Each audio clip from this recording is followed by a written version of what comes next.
Today I'd like to share with you 5 steps to better practicing. So everybody wants to practice better, right? If you're going to put the time in, you want it to be effective. So the first suggestion that I have for you is to choose a specific time in your day that you're going to practice every day.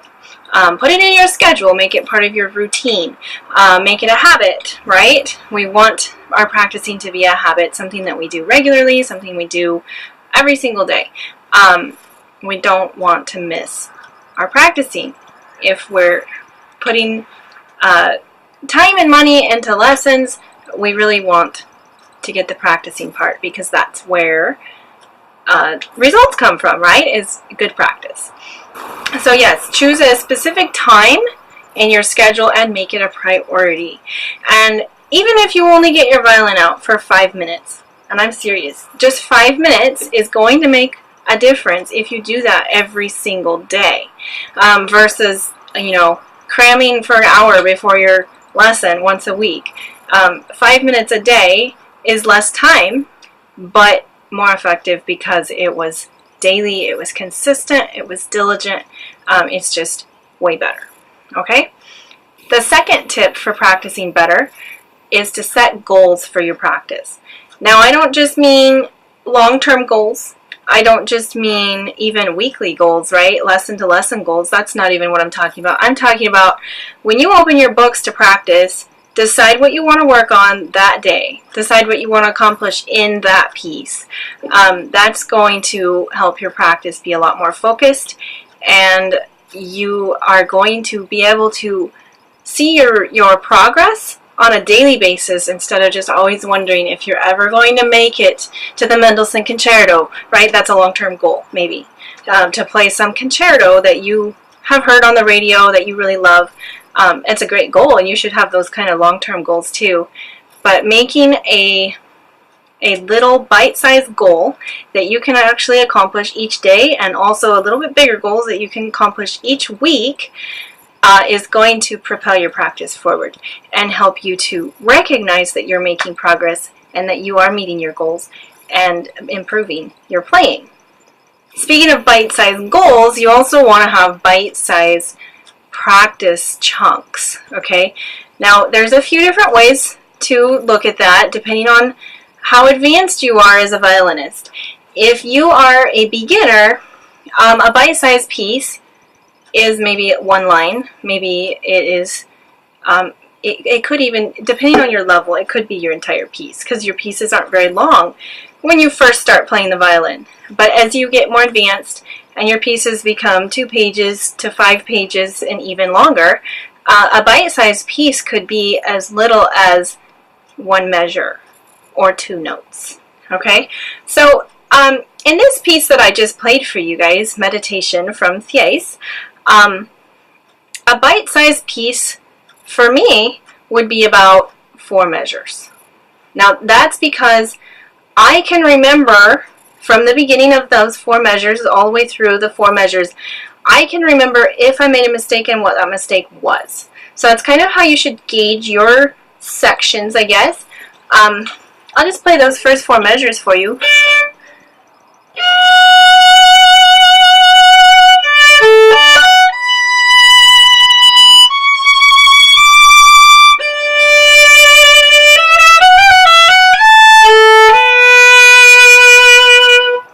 Okay, I can remember if I missed the intonation on a shift, or if I didn't shape the note how I wanted to, or whatever it might be. I can remember that. And then after I get done with that rep, I can go back and I can say, okay, what did I do wrong? What do I need to do to fix it or make it better? And go back and do it again. Which brings me to our next step to better practice, which is repetition, but not just repetition, mindful repetition.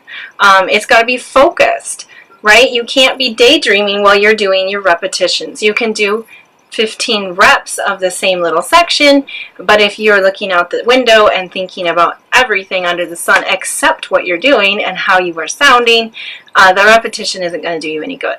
So focused repetition, mindful repetition is going to make a ton of difference for you. So let's just say for a beginner that you're doing Twinkle Twinkle Little Star.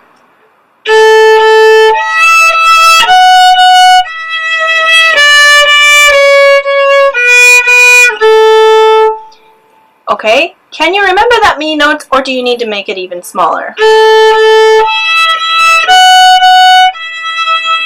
Maybe you're trying to think about your string crossings. Maybe you're trying to think about your fingerings, whether you're going to use fourth finger or open string when you do that. And then in the next time through, you try to do it better. Okay, maybe you're thinking about your bow hold while you're playing, and that's great. That works. So if you're thinking about bow hold while you're playing that, or maybe you're thinking about where you're at in your bow distribution, you want to be consciously working on that as you do those repetitions. So usually I'll tell my students, my young students especially, 3 times per chunk, per bite-sized piece of your music, and whatever that is for you. It can be one line, it could be a phrase, it could be, for young students, it could be the whole piece if the piece is, 10 measures or so. But to do those 3 times each day, and just notice when you mess up. Don't stop and fix it, not right then and there. You want to take note of it, take a mental note of it, finish the section, then go back and think about why you made the mistake, what you can do to fix the mistake or make it better, and then do it again. Hopefully you don't make the same mistake twice, but if you do, then it's probably time to get your pencil out and circle that fingering or that note that's out of tune or whatever it might be, so that you are more conscious of it as you're playing along through your music. So that's mindful repetition. Yes, 3 times per section, and then after I did sections like that, then I would go back and play through the piece. And I always tell my students there is a big difference between playing and practicing. Okay, so to do a run through is usually playing. If you only run through your pieces and you do that over and over, you're not going to make very much progress, because you can't notice those mistakes. You can't remember in measure 5 you made some mistake, but by the time you get to measure 25 you don't even remember that you made a mistake. So that's why it's so important to do sections and repetition that's in small pieces. You do want to practice playing through your pieces as well, but more of your practice should be focused on small, bite-sized, manageable pieces that you can work through. Another step for better practice is to really mix it up. So you don't want to always start with the same scale, then the etude, then the Suzuki book, and then the whatever you might be working on for the next recital. You don't want to always go in that exact order. You want to mix up your books a little bit. There's nothing wrong with warming up slowly on your recital piece. The point of warming up is to not strain our muscles, right? We want to do things, we want to come into it slowly, we want to get the bow moving, we want to get the fingers going. So really you can warm up on anything. You should practice scales and everything else, but I think it's really important to mix it up. And so what I mean by that is, at the beginning of your practice, you're the strongest, you're the most focused, you have the most energy and attention to put into the music that you're working on. So you don't want that to always end up being on your scales. Sometimes you want that best practice time to be on your Suzuki book or on your recital piece or whatever else you might be working on. So I recommend that you mix your practice up every day and start with a different book, a different piece, a different section of a piece. If your pieces are longer and you're only practicing, one concerto or whatever, you want to sometimes mix it up by practicing backwards. Now, I don't mean to start at the end and play the notes in reverse. That is not what I mean when I say practice backwards. So many of my students think that's what I mean the first time they hear me say to practice backwards. What I truly mean is to start with the last section. So if you've broken your pieces into sections, let's just say there's 5 sections in the piece, you're going to start at section 5 and play to the end. And then you're going to do section 4 and play to the end of section 4, and then 3, and so on. So that's what I would call practicing backwards, okay? So that your strongest practice, again, is not always at the beginning of your piece, but you're getting strong practice at the end of your piece and in the middle of your piece as well. Besides that, it's very boring to just always do exactly the same thing every single day.